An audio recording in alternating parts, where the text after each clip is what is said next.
اخلاق میں یہ بات بھی داخل ہے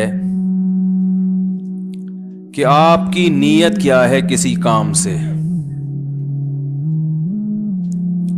ہمارے ہاں ایک بہت بڑا مسئلہ یہ ہے کہ جو بھی قرآن و سنت کے نام پہ قرآن کی آیتوں کے حوالے سے بات کر رہا ہو، لوگ اس کو سلوٹ کرنا شروع کر دیتے ہیں. یہ نہیں دیکھتے کہ یہ اس کا موقع بھی ہے یا نہیں ہے، اس کے معاشرے پہ اثرات کیا پڑ رہے ہیں.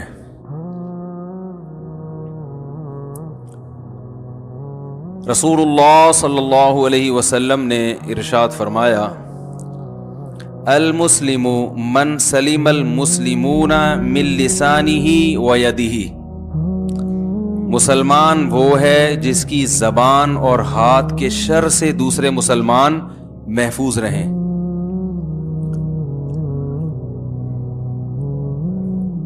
ہم نے اپنے بڑوں سے ایک بات بہت تواتر سے سنی ہے کہ حق بات کو بیان کرنا، اس میں بہت سارے اسٹیپ ہیں. آج چونکہ الیکٹرانک میڈیا کا دور ہے نا، جس کے ہاتھ میں جو چیز لگ گئی وہ فوراً چلا دیتا ہے. حق بات کو بیان کرنا آسان کام نہیں ہے. اپنا نفس انوالو ہوتا ہے انسان کا. مقصد اپنے آپ کو پروموٹ کرنا ہوتا ہے، دوسرے کو ذلیل کرنا ہوتا ہے. لیبل کیا لگا دیا جاتا ہے اس پہ؟ قرآن و سنت کا یا حق کا. اور اس سے لوگوں میں جوڑ کے بجائے توڑ پیدا ہو رہا ہوتا ہے. دیکھو ایک بات خوب یاد رکھو، اسلام میں جوڑ مطلوب ہے، توڑ مطلوب نہیں ہے. توڑ انہی لوگوں میں ہوگا جو حق سے بالکل دور ہوں گے، کوسوں دور. وہ آپ سے اگر ٹوٹ رہے ہیں نا تو پھر تو ٹھیک ہے، لیکن اہل حق آپس میں اگر ٹوٹ رہے ہیں، اس کا مطلب کہ آپ نے جو بیان کیا حق کے نام پر وہ حق نہیں ہے، وہ کچھ اور ہے. لیبل حق کا ہے، عنوان حق کا ہے، اسٹائل حق کا ہے وہ حق نہیں.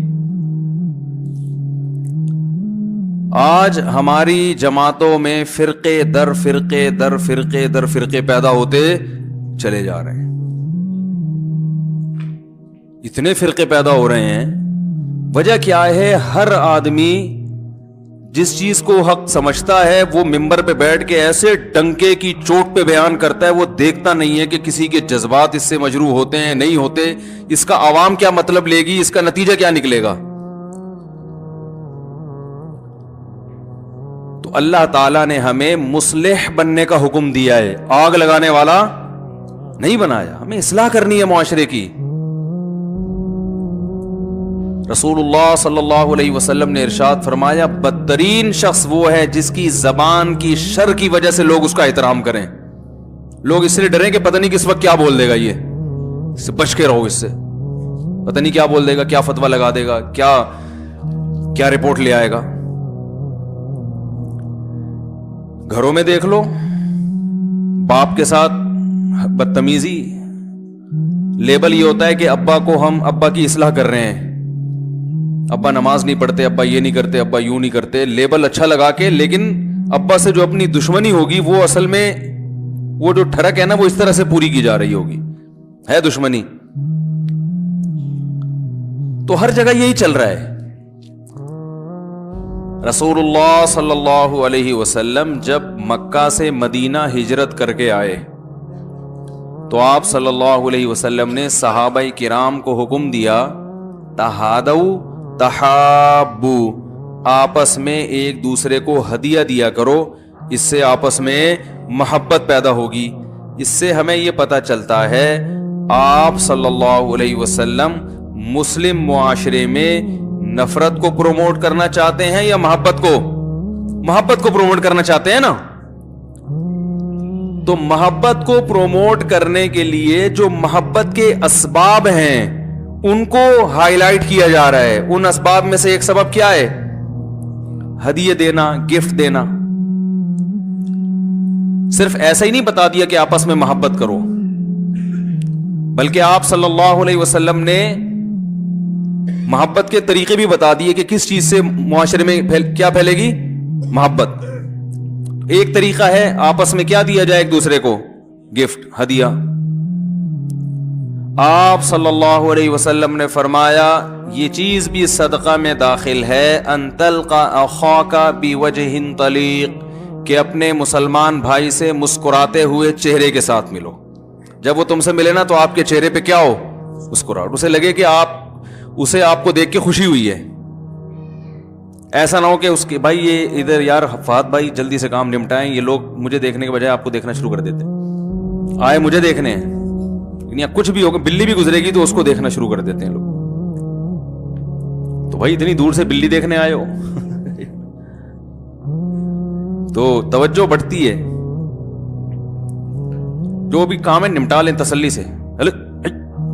ہیلو اور کچھ رہ گیا تو اٹھا لیں، ہو گیا.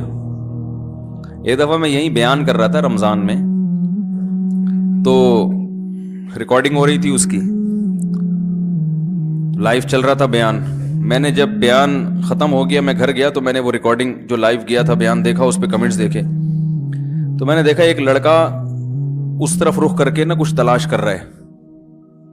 مجھے تو بیان کے دوران اندازہ نہیں تھا اس طرف اس کی پینٹ کا رخ کس طرف ہے اور وہ خود اس طرف.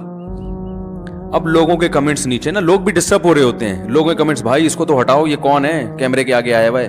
اچھا میں اپنے بیان میں لگا ہوا ہوں جوش، تو مختلف لوگ کمنٹس کر رہے ہیں. کوئی کیا کہہ رہا ہے، کوئی کہہ رہا ہے بھائی اس کے 8 آنے گم گئے وہ تلاش کر رہا ہے.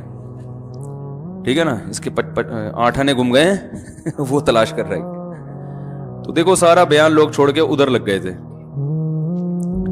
تو نبی صلی اللہ علیہ وسلم نے ہمیں حکم دیا کہ ہم آپس میں کس کو پروموٹ کریں؟ محبت کو. تو اس لیے وہ محبت ایسی تو نہیں ہو جاتی نا بیٹھے بیٹھے. بھائی محبت کو پروموٹ کرنے کے لیے آپ نے اصول بیان کیے، ہدیہ دو. ایک اصول آپ نے یہ بیان کیا جب کسی سے ملو تو مسکرا، اور خود نبی نے اس پر عمل بھی کیا ہے. میں نے بتائی تھی نا حدیث، حضرت ابو ہریرہ رضی اللہ عنہ فرماتے ہیں کہ مجھے نبی نے جب بھی دیکھا ہمیشہ مجھے دیکھ کے مسکرائے. ہمارے ہاں دینداروں کا جو امیج دنیا کے سامنے جا رہا ہے بڑا ڈینجرس، کسی بھی وقت کسی بھی قسم کا فتویٰ لگ سکتا ہے. جنید جمشید کا جو حشر ہوا تھا نا، تو یہ صرف جنید جمشید کے ساتھ نہیں ہے، یہ حشر قوم کرتی رہے گی. یہ ہوتا رہے گا حشر. یہ لفظ کیوں کیوں بولا، یہ یوں کیوں بول دیا، یہ یوں بھی تو بول سکتے تھے، یہ یوں بھی تو بول سکتے تھے. ذرا سی بات پہ ایک ایسا آدمی جو اس بیچارے کی زبان پر پوری طرح قدرت نہیں ہے، وہ اب مذہب پہ بات کرتے ہوئے ڈرتا ہے کہ کوئی لفظ ایسا نکل گیا تو یہ تو مولوی تو میری ایسی کی تیسی کر دیں گے، گت بنا دیں گے. وہ 100 صفائیاں پیش کرتا رہے بیٹھ کے. تو پھر کہتے ہیں جب بولنا آتا نہیں تھا تو بولے کیوں؟ او بھائی زبان تو اردو ہی ہے نا، اتنی اچھی نہیں ہے جتنی کوئی مرزا غالب کی تھی. ہمارے علماء اردو مدارس کی پڑھتے ہیں، وہ بڑی گاڑی اردو ہے، کیونکہ اردو میں عربی کے الفاظ بہت کثرت سے ہیں. تو علماء عربی تو جانتے ہیں، تو اس لیے وہ اردو میں عربی محاورے، عربی الفاظ کو بالکل صحیح تلفظ کرتے ہیں. جو اسکول کالجز کا طبقہ ہے وہ والی اردو تھوڑی پڑھتا ہے جو مدارس میں پڑھی جاتی ہے. وہ تو عربی گرامر سے واقف نہیں ہے، اس نے فارسی نہیں پڑھی ہوتی، تو وہ نتیجتاً اس میں انگلش کے الفاظ کی بھرمار ہوتی ہے. تو وہ جب سمپل اردو میں بھی بات کرنا چاہتے ہیں تو آپ دیکھ رہے ہو نا، بلاول بھٹو کی اردو سنی آپ لوگوں نے. اب آپ یہ کہیں کہ وہ اردو میں قوم سے تقریر ہی نہ کرے جب اس کو اردو نہیں آتی ہے، تو بھائی قوم کی زبان تو اردو ہے، اس کو تقریر تو اردو میں ہی کرنی پڑے گی نا. اب وہ اردو میں کرے گا تو ظاہر ہے گڑبڑ کرے گا، تو اب اس گڑبڑ پہ آپ تھوڑا بہت ہنس لو تو ٹھیک ہے، اتنا چلتا ہے. اس پہ آپ فتوے لگاؤ، یہ لفظ یوں کی بولا تو یہ لفظ یوں کی بولا تو یہ یوں کی بولا. ہمیں یاد ہے سرگودا میں ہمارے بچپن میں جلسہ ہوا تھا، اس میں پیپلز پارٹی کے جو سابق سربراہ تھیں بے نظیر بھٹو، وہ آئیں، انہوں نے خطاب کیا، تقریر چل رہی تھی، مغرب کی اذان ہونا شروع ہو گئی. تو انہوں نے اذان کے دوران لوگوں کو کہا کہ آپ لوگ خاموش ہو جائیں، اذان بج رہا ہے. وہ تو شکر ہے میڈیا اس وقت اتنا متحرک نہیں تھا، ورنہ ایک فتویٰ آ جاتا کہ انہوں نے اذان کی توہین کی. اذان کو بجتے تو گانے باجے ہیں نا، ڈھول بج رہا ہے ڈھول کی طرح اذان کو، لہذا یہ اذان کی توہین ہے، یہ کیا کریں گی؟ رجوع کا اعلان. او بھائی سیدھی سی بات ہے بھائی, اس کو نہیں پتا یار, اس نے تو احترام میں لوگوں کو کہا کہ اس نے تو اذان کی تعظیم کی ہے. جلسے والوں کو کہا میں اپنی تقریر بھی روک رہی ہوں, آپ بھی روکیں, اس وقت اذان ہو رہی ہے, سب اذان سنتے ہیں. تو اس کو نہیں دیکھیں گے کہ یہ تقریر رک رہی ہے, اس کو دیکھیں گے اذان کے لیے بجنے کا لفظ کیوں استعمال کیا. یہ اخلاق مارکیٹ میں چل رہے ہیں آج کل, یہ نبی صلی اللہ علیہ وسلم کی تعلیمات ہیں. نفرت یوٹیوب پہ آپ مختلف تقریروں کے نیچے کمنٹس دیکھ کے اندازہ لگا لیا کرو کہ یہ کیا معاشرے میں کس چیز کو پروموٹ کیا جا رہا ہے. ان کمنٹ سے پتا چلتا ہے.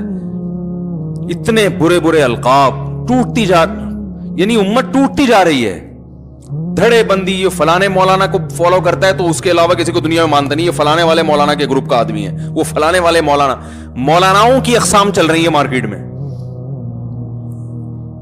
ایک ہی مسلک میں دھڑے بنتے چلے جا رہے ہیں, پھر دھڑوں کے اندر دھڑے بنتے چلے جا رہے ہیں, اتنا معاملات پیچیدہ ہو رہے ہیں. تو رسول اللہ صلی اللہ علیہ وسلم نے ہمیں حکم دیا, یہ بھی خلق عظیم میں ہے نا, اخلاق میں. آیت جو چل رہی ہے کہ اللہ کے نبی سب سے بہترین اخلاق پر تھے, وہ نبی نے اخلاق سکھائے کیا ہے ہمیں. تو ان اخلاق میں آپ صلی اللہ علیہ وسلم نے ہمیں پہلی چیز سکھائی, ایک چیز پہلی تو نہیں کہوں گا, ایک چیز سکھائی, آپس میں ایک دوسرے کو بولو بھائی ہدیہ دو. دوسرا آپ صلی اللہ علیہ وسلم نے بتایا کہ ان تلقى اخاك بوجه طليق, ملو تو کس طرح, مسکراتے ہوئے چہرے کے ساتھ. چہرے پہ سلوٹیں نہ ہوں, مصیبت آ گیا. تیسرا آپ صلی اللہ علیہ وسلم نے سکھایا افشوا السلام, سلام کو فروغ دو. جب بھی دو آدمی گزرے تو ایسے نہیں جیسے بت گزر جاتے ہیں, کوئی بات ہی نہیں, تو کم سے کم جملہ کیا بھائی, السلام علیکم, آپ پر سلامتی. وہ جواب میں سلام کا ساشا نہ پیش کرے, کر کے گزر جائے, وعلیکم وعلیکم السلام. ہمارے ایک استاذ تھے, ان کی طبیعت میں مزاح بہت تھا, تو جب ان سے کوئی سلام کرتا نا, السلام علیکم کہتے ہیں, وہ یوں کرتے تھے, یعنی اصلاح کی نیت سے. ہم نے کہا آپ ایسا کیوں کرتے ہیں؟ انہوں نے کہا سلام جیسا ہوگا جواب بھی ویسے ہی ہوگا. کہہ رہے ہیں پورا تمیز سے سلام ہی نہیں کرتے, السلام علیکم ورحمۃ اللہ یا السلام, یہ کہتے ہیں ایسے گزر جاتے ہیں. دیکھا ہوگا نا, اس کر کے گزر جاتے ہیں. تو کہتے ہیں جیسا سلام ہے تو جواب میں, تو سلام اگر پورا تمیز سے ہوگا تو ہمیں سلام کے جواب کا حکم ہے, سلام کے ساشوں کے جواب کا حکم نہیں ہے. تو سلام کو فروغ دینے کا حکم ہے کہ جب گھر میں داخل ہو, اللہ نے قرآن میں فرمایا فسلموا علی انفسکم, اپنے آپ کو یعنی اپنے اہل خانہ کو سلام کرو. تحیۃ من عند اللہ, یہ اللہ کی طرف سے ایک مبارک کلمہ ہے. گھروں میں داخل ہوتے ہوئے سلام کا معمول ختم. بیٹا آئے گا, گھر میں داخل ہوگا, بیگ اٹھا کے پھینکے گا, موزے اٹھا کے پھینکے گا ادھر, اور اپنے کمرے میں جا کے واٹس ایپ پہ لگ جائے گا. بیٹی آئے گی کالج سے, وہ بھی گھسے گی ڈائریکٹ اپنے روم میں. ابا نے بھی کے پاس ہول, بچے اتنے نہیں ہیں, روم زیادہ ہیں ابا کے پاس, پیسہ اتنا آ گیا, بچے پیدا ہو نہیں رہے.